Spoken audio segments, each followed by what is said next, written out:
Go Bird. I had to help lift a little bit. We thank everybody involved with the production of this PowerPoint on the television. Thank you guys so much for coming out present to us. As Bonifant Dave, who has been, especially during this time of construction, where they right the things of being able to this purple line and advocate for this purple line is sometimes those dreams come true, and being that that is in full scale is happening, but we're this much closer to the reality of the purple line being active. It's fantastic. Dave, thank you for coming out to speak and reminding everyone those shops do exist. I was out there on Saturday, so so definitely they look and support as going through this, right? Also, of Metro Match. I got it through. That allows you to be able to plan a trip to get from point A to B quickly from a transit perspective. So we're greatly appreciative of that site as well. And if you guys get a chance to go on it, use it, plan a trip, see if it, and time yourself, see if you get there faster, right? Excuse me. But before we start, and if I haven't met, or you guys haven't met me before, my name is Shanika Whitehurst. I'm the president of Action Committee for Transit. We've had a busy summer, fall, going into the fall season, but we already were able to end the summer with a victory, end the summer, start the fall with a victory with the removal of the M83 from the master plan. So sometimes with enough cushion, things and action can take place. And sometimes it just takes some, reminding that, we just got out of that budget season, barely, by the skin of our teeth. So we're going to keep something that's a budget eater. In some cases that makes sense, in a lot of cases it didn't. So I'm glad that the council was able to see it our way, see it all of the partnership groups that came in to provide testimony, and collectively we were able to move the dart on that. So before Dave, I bring you up, I'm going to bring Ben up real quick to talk about a very special event that we're having next month that I hope to see all your faces. And then Mike is going to come up and give you guys some more ways that you could come out, participate, and have your voices be heard. Ben. Thank you very much. We are looking forward in one more month to ACT's Gala Celebration, which happens just once every 2 years. This is our main fundraiser. Between this event and the dues are what make ACT work. And it's always a great event, and we have a great location for it this year. A new transit-oriented apartment complex that we helped get approved just off Connecticut Avenue, overlooking the Purple Line tracks at Chevy Chase Lake, called the Crescent at Chevy Chase, and it's a beautiful venue. And you can climb up go up the elevator to the rooftop and see the Purple Line tracks now right below you, and actually off to the right you will see a couple of poles of Columbia Country Club. So the tickets are $75 each. You can sign up online. We thank our sponsors. Anyone else that wants to sponsor will be immensely appreciated. Go to our website, actfortransit.org, or we can you there right at the table after the meeting. And you can sign up online. And there's a printed invitation coming in the mail, but only if you've already been on our mailing list, because it went out a couple days ago. So it's going to be a great celebration. It always is.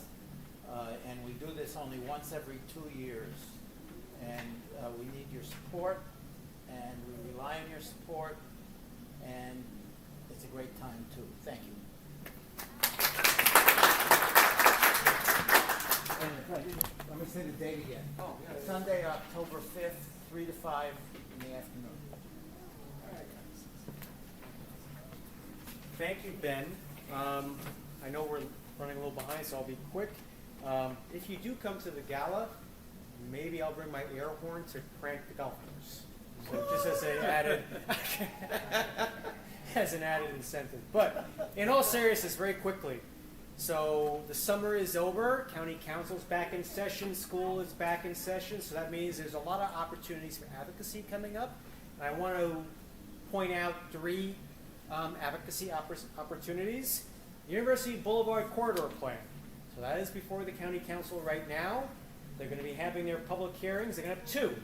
One is tomorrow, so I'm not going to ask you to go there because it's kind of late.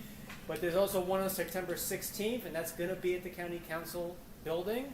So if you can go, please go. If you can't go, email works 24/7, as my boss likes to tell me. So at any time, you can send an email to the County Council and tell them to support land use that facilitates more frequent transit. So University Boulevard envisions a different University Boulevard. And that is the type of boulevard where there are things along the way that people can go to, housing, shops, so on and so forth. And that's what makes transit work best, when things are along the way. So I would ask you all to please send that email. Also coming up, Evan Glass has proposed a no stopping, standing bill on bikeways. So it is not explicitly said anywhere, I believe, in county code that you cannot stop or stand or wait in a bikeway. So his bill is to eliminate all confusion on that. And so there's a public hearing on that September 30th. That's in the afternoon. So I'm not going to ask. So if you can go, you can go. But if you can't, please send an email to the county council saying that you support explicitly being stated, no stopping or standing in a designated bikeway. And the third thing, all throughout the fall, there's going to be community forums about the fiscal year 2027 operating budget. The county executive hosts these meetings every year. Well, I think it's every year, or at least recently it's always been every year, where they have these forums to get community feedback on the operating budget. The operating budget includes all the funding for write-on. So it's very important if you pick a meeting, they're all throughout the fall. So you can go to any meeting you want, all throughout the fall, go there and tell them that instead of future promises, we would like more frequent buses now, especially while we're waiting for the BRT. ACT thinks we should have express buses along those proposed routes running sooner rather than later while we wait for the BRT. This is not necessarily a new idea. It was originally proposed in the Better Buses campaign, I believe, back in 2021. And ACT is resurrecting this idea, and we would like to see more frequent transit. So please get to those budget forums all throughout the fall. There will be an email within the next day or two that will give you the links and everything, so you know where exactly to go via online to get yourself set up for that. So watch out for that email. And with that, I'm going to get out of the way. David, you're up. Great, awesome.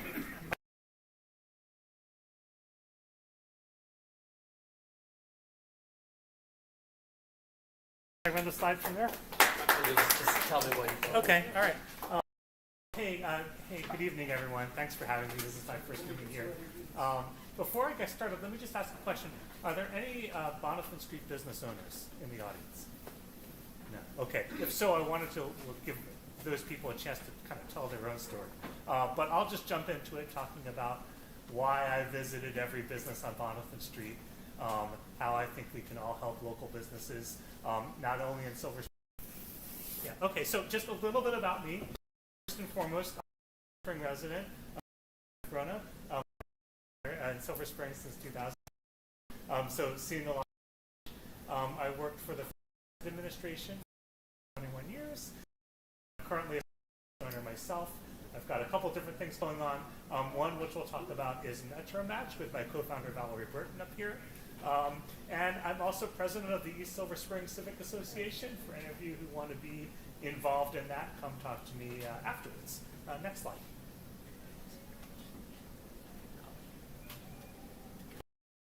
Okay, so we're here to talk about Boniface Street. I'm actually here just to talk about a portion of Boniface Street. So for those of you who aren't like I wanted to give you a little bit of an orientation about the area that I'm talking about. So we're up here in the Civic Sorry, Building. there is a small glitch.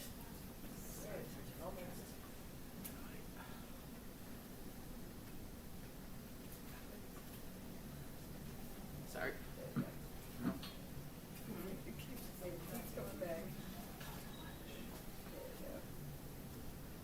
Are we okay? Yeah. Okay. So, and I realized probably my head was blocking the image too, maybe. Anyways, so we're up here in the Civic Building on the Star. The Metro is over here. The purple line, which I kind of drew in purple, is in purple.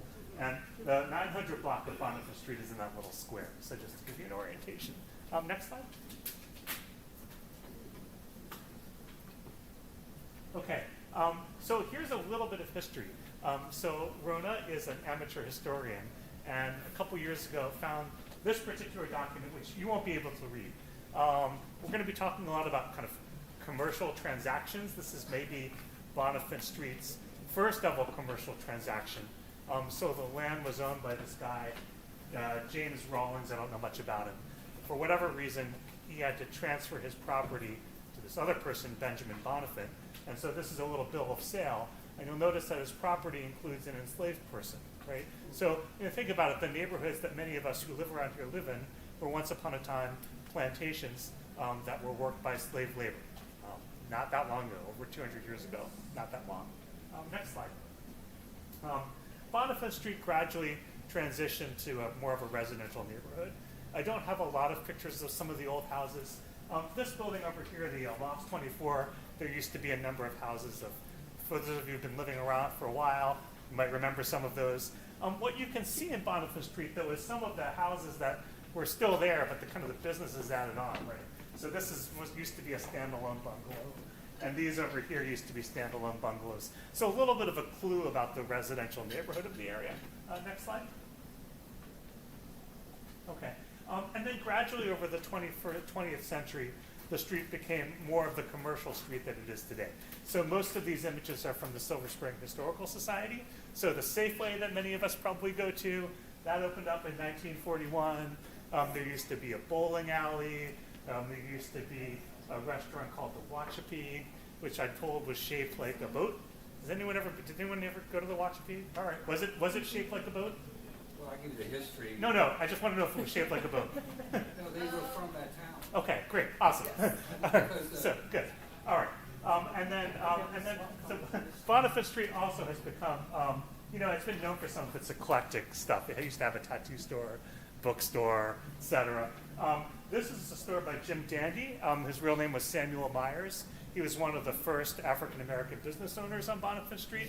And then I'm sure most of you are familiar with Kifa Cafe, one of the pioneering coffee shops in the area. So gradually over the course of the 20th century, Boniface Street transitioned again from businesses that were segregated, right? There was Jim Crow before the Civil Rights Act, to an area that is now predominantly owned by people of color businesses. So interesting transition. Next slide.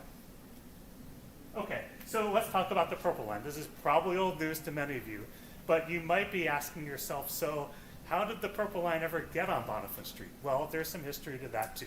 So these are documents from the Alternatives Analysis Draft Environmental Impact Statement that was put together in like 2008, 2009. And people considered sort of different alignments. One was routes. One was just to run a bus rapid transit just on Wayne Avenue, right? The second one was they considered bus rapid transit or light rail down Boniface Street, around the library and on Wayne, right? And the third option was to do bus rapid transit or light rail kind of tunneling under East Silver Spring, right? So option number, the middle one was chosen. I don't have all the details on why. I believe what memory serves me right was it wasn't going to be as expensive as the tunneling. And you can add a stop at the library, and it would be close to downtown Silver Spring. So that's why the purple line is running down Boniface Street today. Next slide. And then again, I'll be preaching to the choir here. But as you may recall, there's been a lot of construction on Boniface Street. It hasn't just been like the last couple months, right? I mean, there was road work, many years ago. It was a complete utility relocation, right? And then, of course, there was the pause when the old contractor quit and the new contractor. Yeah, we don't want to go there. Anyways, but what was really new, and I think what was really visible to me and to a lot of people, was the track construction that started back in the fall. And as these images show, and these are from back in December, a lot of the very visible, you couldn't see some of these businesses, right? So back in the fall. Next slide. So, so there has been, and I want to give some credit to the people in the county. I see Paul here and other people in the county who have been trying to support Boniface Street businesses, right? A lot of signage. Clearly, you can put up signs. You can check that one off. Next. Purple Line has done, I think, a decent job of spotlighting local businesses, right? So there's a newsletter, there's a directory, there's a kind of a list of businesses that you can look through. So there's opportunities if you're looking for ways to support to look up local businesses, not just on Boniface Street, but across the alignment. Next slide. And then, of course, I think probably the more important thing is actual grants. So I don't have dollar amounts in terms of how much various businesses have gotten. I just haven't seen this published. But I do know that almost all the businesses on Boniface Street recently got some form of financial assistance. So that's good. Next slide. But when I was talking to some of the people on Boniface Street, what they really said is like these grants are helpful, but what we really need is customers, is revenue on a regular basis. And this was sort of the genesis of the project. So back in November, like I think a lot of you, I was feeling kind of bummed out about the state of the world. The election hadn't gone the way I was hoping it was going to go. I knew there was just going to be a lot of things that I was going to disagree with over the next 4 years, but couldn't really do that much about. Then I was walking by Boniface Street. It's like, well, here's a chance to do something. These businesses, there's this construction, and maybe if we just got people to support them, we would help some of them, get them over the hump until the construction, is over, whenever that is. So this was the initial email that I sent out to the various Facebook pages. So I'm a member of the ESCA Facebook page. And there's another Facebook page that I think you might be interested in joining. It's called Good News Silver Spring. And it kind of is what it sounds like. If there's some good news, put it out there. There's a lot of kind of boosterism. And so I used that page as well. That has about 7,000 people on it. So this is my first message. Hey, everyone, I'm going to visit every business on Boniface Street. Come follow my journey this month. That was December 1st. Next slide.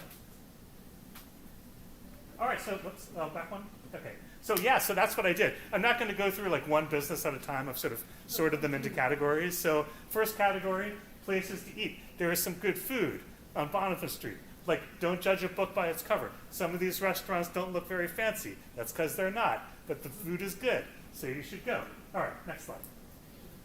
Okay, places for self-care. Right.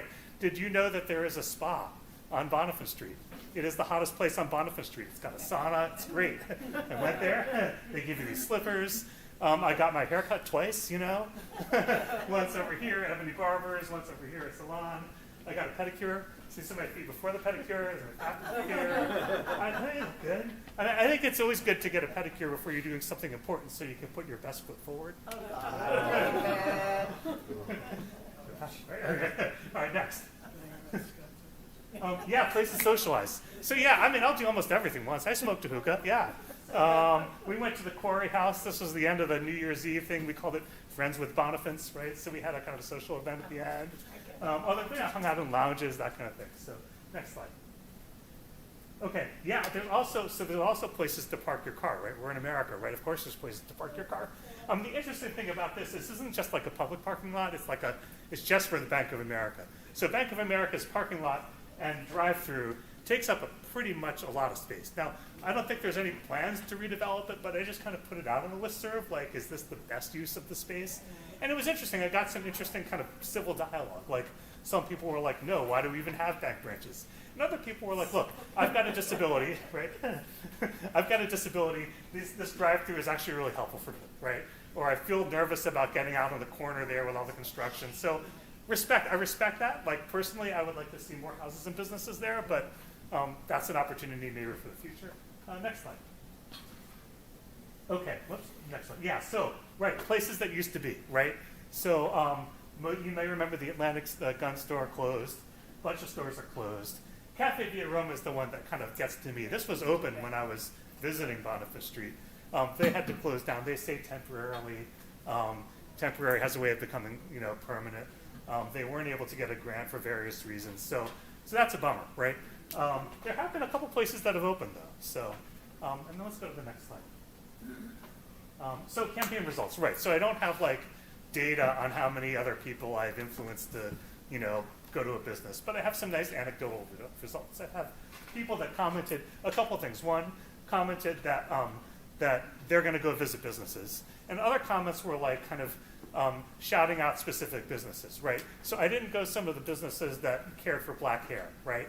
But a number of people did. It's like, I go to this place, so if you're in the market for that, that's great. I didn't go to the dentist because I had a dentist already. I wasn't about to get another teeth cleaning, but people shouted that out. So, and I got a little bit of, influenced a little bit of publicity. I wrote this piece for Greater Washington, and then I was quoted in this piece from Bethesda Magazine. So next slide. Okay, so let's just talk a little bit about today, what's going on with Boniface Street today. On the one hand, the Purple Line tracks, it looks like, and I'm not, not a Purple Line expert, but from what I can see, it looks like the track work is done, but there's still work that has to be done on Boniface Street, right? So it looks like there's some construction going on, maybe a substation or something. There is a new sidewalk, which is nice, so the access is better, but it doesn't look like a street that's just a regular street. There's definitely stuff that, if I were walking along, I might just keep walking if I, because this construction zone still. So let's go to the next slide. So what is Boniface Street going to look like in 10 years, right? So the Purple Line's going to open, construction will be done. My guess is there's going to be some more dense development around, right? Does that mean the businesses are going to be displaced? I don't know. But what I did do was I looked around at the areas around Boniface Street, right? So what you see in the areas around Wayne Avenue, Thayer Avenue, is you see larger buildings with housing, with ground floor retail, and these are the shots of the ground floor retail, right? So some of it, like Black Lion and the Breakfast Club, are like independent businesses. Some of them, like Dunkin' Donuts and Orange Theory and Ampersand Pizza, are chains. Now they may be owned, right, by franchisees, and those people may or may not be, from here. So I think the line between like what's a chain and what's a local business isn't always like black and white. But I do suspect that a lot of the ground floor retail that we see today is just going to be a different look and feel, right? So let's go to the next slide. Okay, so people obviously besides me have been thinking about this. Have any of you guys been part of the equitable transit-oriented development strategy or familiar with it? Okay, you've heard of it, yeah, okay. So it was published a couple years ago, and it is kind of a strategy document, and there is a whole section on strategies for preserving existing local businesses and also attracting new small businesses. So I won't read off these ideas. I think they all sound good to me.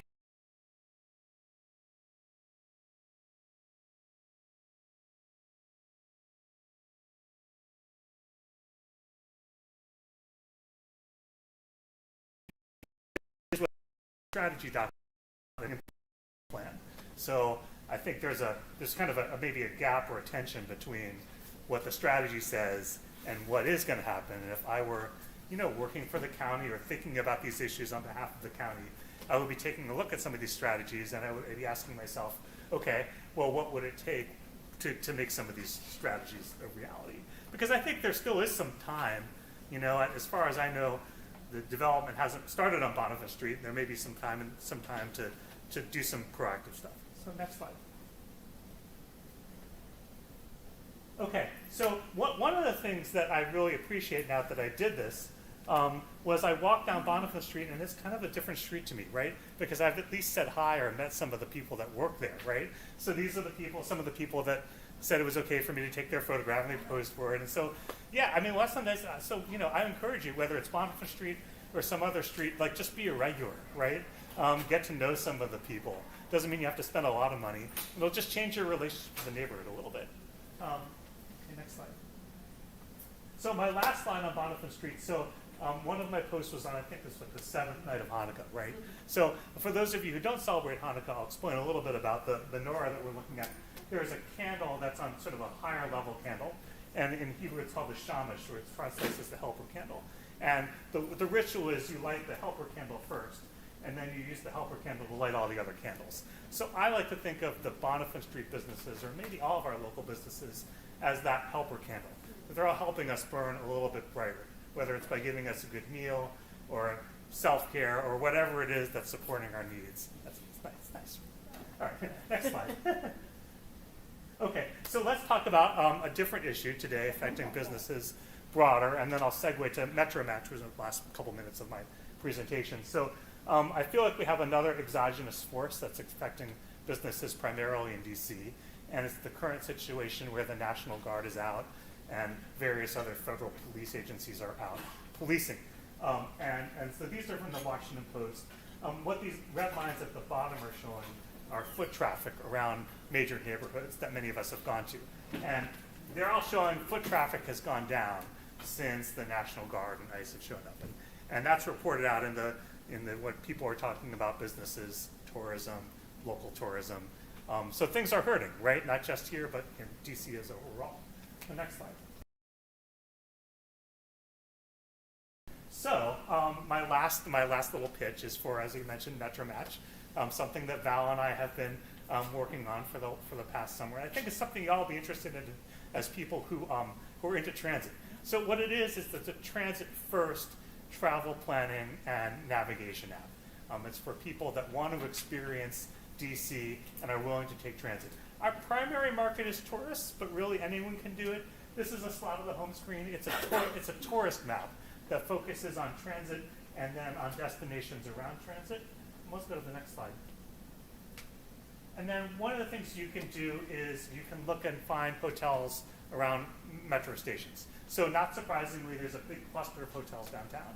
There's a bunch of other hotels that are on transit lines, a close walk from Metro. Many of those are just more affordable than staying downtown. So if you book on Metro Match, you can reserve a hotel using it like Expedia or Booking.com. And if you do it, Val and I get a small commission. So if you know anyone who's planning on coming to DC, have them use Metro Match. It's free to them. They'll never know the difference. We get a small commission, or if you're having a staycation. So that's our revenue approach. Yeah, next slide. The URL. Oh, I'll get to that in a second. Yeah. The other thing you can do, so we think of Metro Match as kind of the digital equivalent of the old service sign that you are all familiar with, right? So you drive down a highway, you see something like this. You go to Metro Match, you look at a station, and you can see some of those things. Where to get coffee, pharmacies, grocery stores, and then also, since you're here in town, nightlife, breakfast, lunch. So you can go and plan an itinerary based on a transit station, based on your needs as well. So visual. Next slide. So a couple other things. So you can build your own itinerary if you wanted to. We also have, this is kind of static, but it gives people ideas. We call it a day on the line. So this is a day on the red line from Shady Grove to Glenmont. So you can have breakfast at Bread First and Van Ness and go through. So we have example itineraries for all the lines in all directions. Next slide.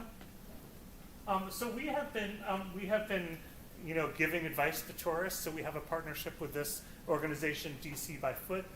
They have a website that is like Washington DC travel tips. So when people write in who are like, can you recommend some restaurants in a cool place near transit? And we're like, yes, we can, right? Or how do I find a hotel near Metro? There's so many options. So we've been giving actual tourists actual advice that has been helpful. And the next slide. And then we've also have a LinkedIn page. I'll show you that link in a sec. And we have been sort of advertising our businesses that way. So we are kind of slowly getting the word out. If we can make this work, we would love to expand to other cities. But the most important thing is just to get to a group of people like you who are into transit to take a look, recommend it, use it, let us know how we can be better too. So speaking of which, so I will try to work with Mike to get an electronic version of this, Alex, right? Because it's hard to click on a link while you're sitting in the chair. If you want, you can pull up your phone and take a look at the QR code that way. We also were on the App Store and the Play Store, and so you can do it that way. All right. That way, if anyone's angry, not this. Okay, who wants to go first? Okay, you, Sarah, so you go right ahead. Speaking for Cafe Cafe, we were curious how you apply for these grants. So that would be a question for the Maryland DOT. There's a website and there is an application process there. I hate to put you Paul, on did you the- want to? I hate to put you on the spot, but maybe you. Right, so I'm Paul, I work for Council President Kate Stewart on Montgomery County Council, who represents this district.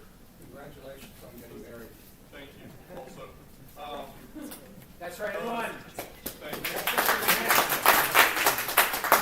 The State Department of Transportation, as you said, runs the grant program on purplelinemd.com. There's information about the grants. The third round of grant applications is set to open, I believe, in October. So it's not open today, but it will soon be. There's, I'm nearly 100% certain that TEFA has received in at least one of the prior two grant rounds, and they intend to continue to apply. What happened was, I'm paying for a new HVAC system because the Freon leaked because of all the vibrations from constantly digging up the holes that ruined it. And so we'd like to apply for that. Mel thinks that it's a winning argument. So, The more specifically businesses can describe both their revenue prior to the most recent construction in the area and the expenses incurred. We have been told by the state that that strengthens their application. So that so sounds I'll like make the argument that she lost all her customers because the HV died this summer. Yeah, We do that. it's not, again, I work for the county, and this is a state grant program. The state determines who is awarded the grant, they determine the amount of the grant, they determine all that. So I'm not, I can't really speak to what will or won't be successful, but they indicated that that strengthens people's application. Okay, thank you. Someone to just help people apply for the grants.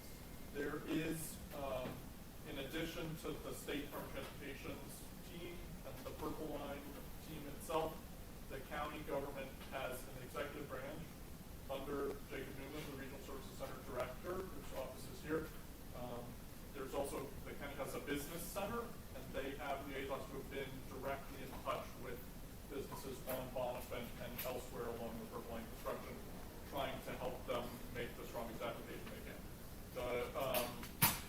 Yeah, I'll just leave it at that. Oh, yeah.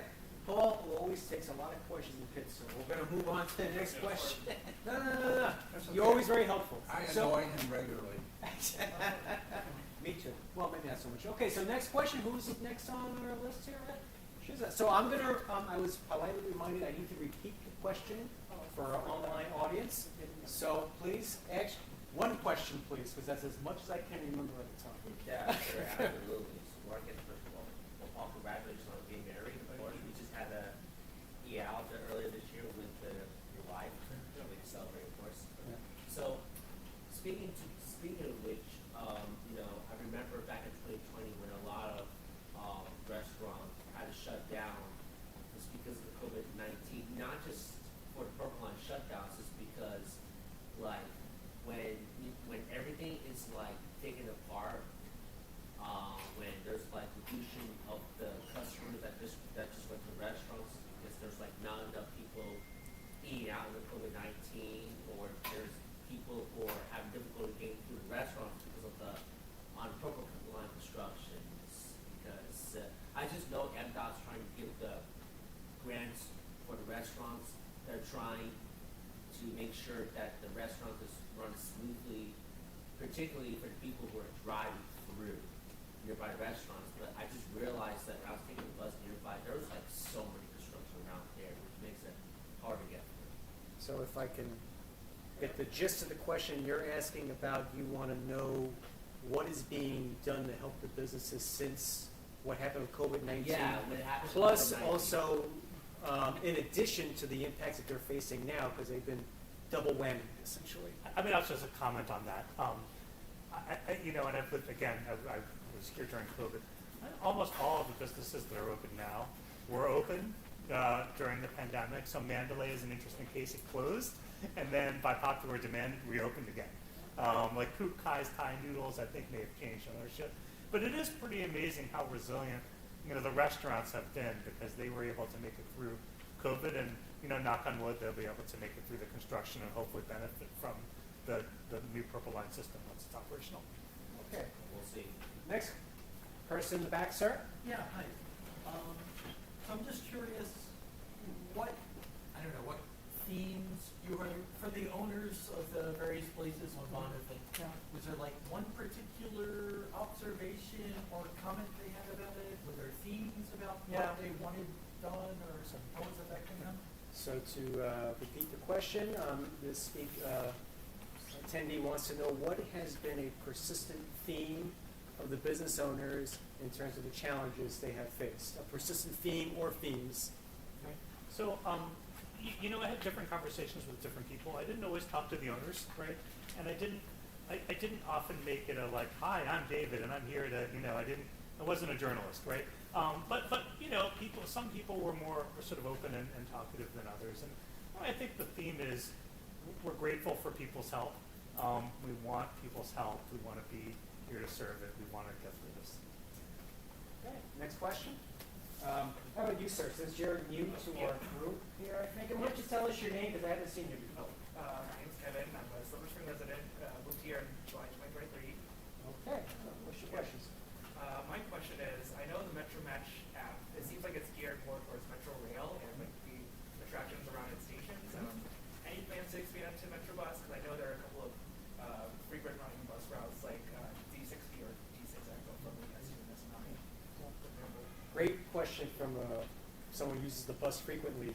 This attendee would like to know, will the app be expanded to include Metro Bus? And maybe even ride-on at some point or whatever, yeah. Probably not in the short term, no. So our target market is people from out of town. There are probably some people from out of town that are like hardcore bus users, but we think that we've got a better chance given our limited resources, focusing on rail. Okay, next question.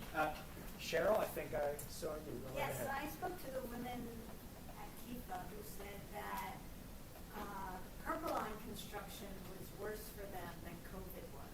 People really came out during COVID to support them, but that the noise and havoc of the construction was worse. And I was wondering if you heard that from other businesses. So this question is heard from businesses that the Purple Line construction was worse than COVID, and she was wondering if you heard the same in your travels around the neighborhood. No, I didn't hear people compare one to the other. I would also say that businesses do come and go, right? I don't know that every business that is operating today is entitled to operate forever. It's a business, right? But I think these are sort of, whether it's COVID or the Purple Line, I call these kind of exogenous forces, right? Like, it's not about how good of a business am I running, what's my strategy. It's more like these things coming from the outside that I think deserve help. So Tina, I saw you first, and Chris, you would be after her. So Tina? Regarding your Metro Match app, will it include the Purple Line stations when Purple Line is done? If we are still in business by the time the Purple Line is in, then we will include the Purple Line stations. All right. Chris, you're next. David, is there a success story that you learned about when a high-rise was, new construction was made with ground floor retail, where the retail component was a pre-existing? Okay, great question. I'll repeat it for the online audience. Is there a success story of ground floor retail along this corridor? That where the retailer was a business that had a prior footprint in Silver Spring. Success story of a retailer who had a prior footprint in Silver Spring before the Purple Line construction. Any success stories? Yeah, you've stumped me, actually. I mean, I could think of success stories, quote unquote, where there's locally owned businesses, but I'll have to think of one unless anyone else has a comment on that or an example of that. Okay, you're next. Jake? Yeah, sorry. Yeah, well, quickly, one, how many NIMBYs did you have to convince along the Bonifant Street corridor that the Purple Line would be good in the long run? And two, the Metro, what is it, I'm sorry, Metro Match, thing. yeah. I noticed on your map that you have commuter rail, rail lines there too. Yeah. How have you advised tourists to the area that they aren't as frequent as they should be? And how have you also encouraged ridership within the commuter rails?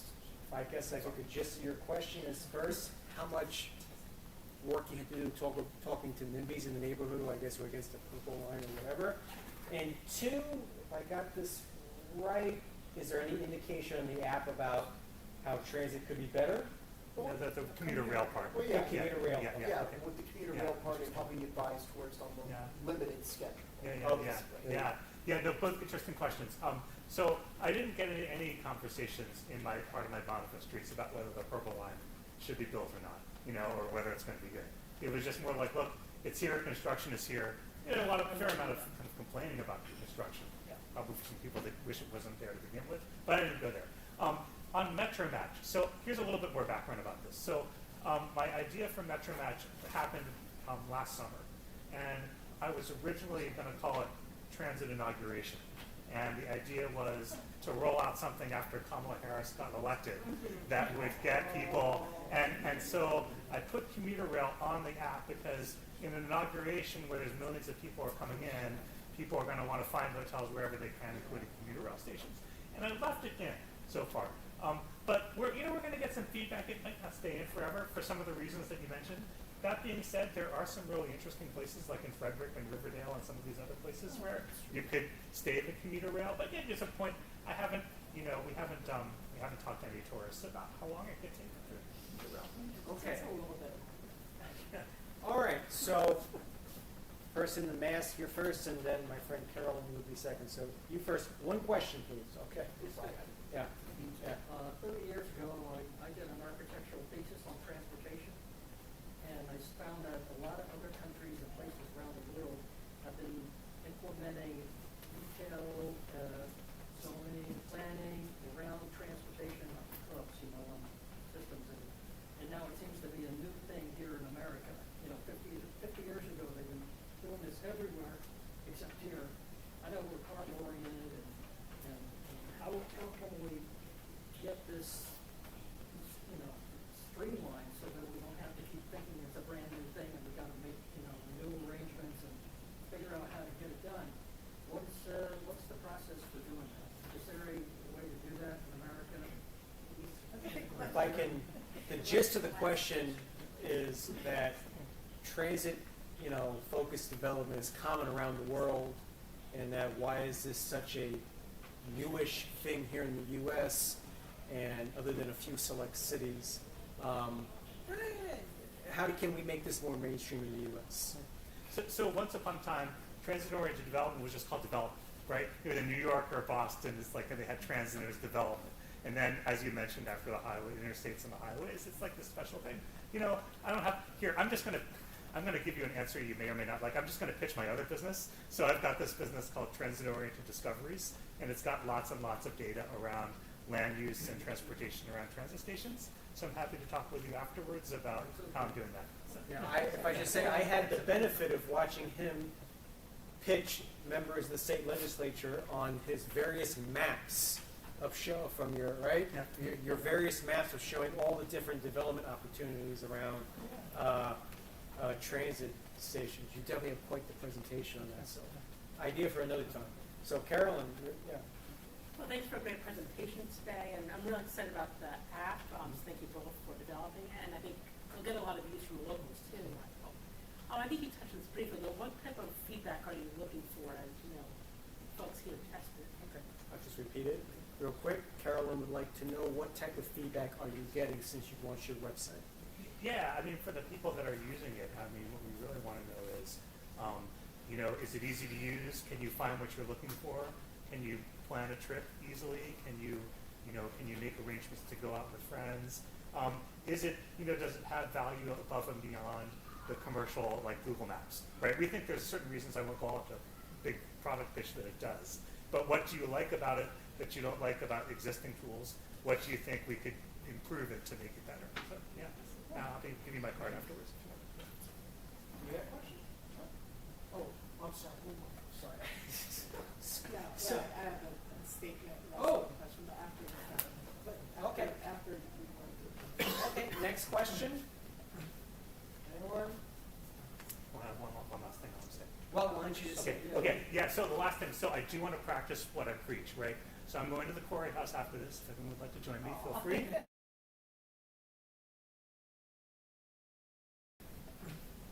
Anyone?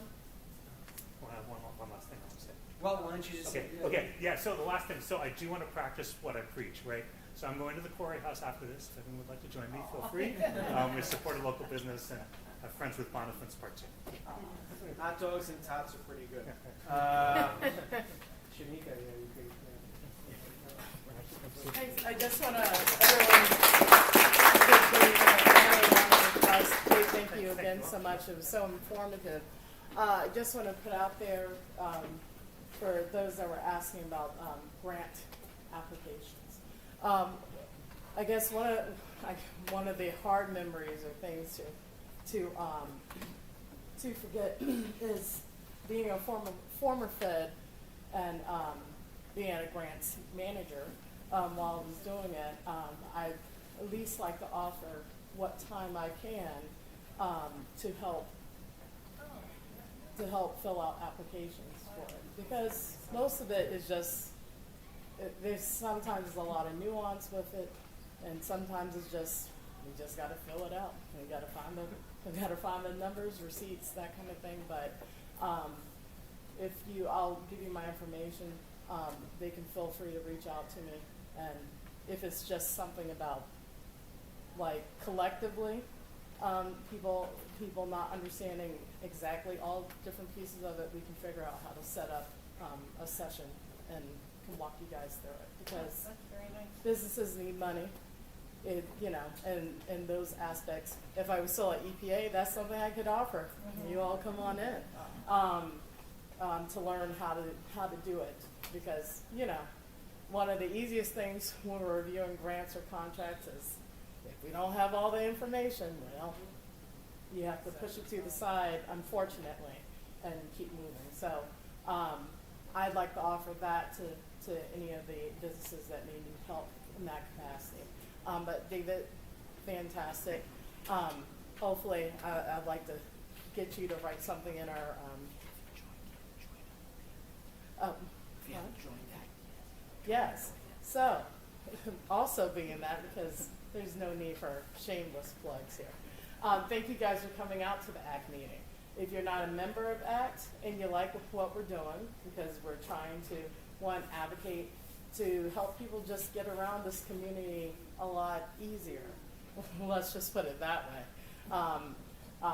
A lot faster using transit options. The way that we argue, the way that we can advocate for more transit options is that people are out there using them. How many, I can just think of probably about 2 weeks ago having the same argument with the mayor of Gaithersburg about transit. It's complicated. It's complicated, and that's really what it came down to. But it is doable. And Purple Line is one example of that, but there's definitely transit needs in the area. And David, thank you for, and Valerie, thank you guys for, if you haven't joined ACT, please come out.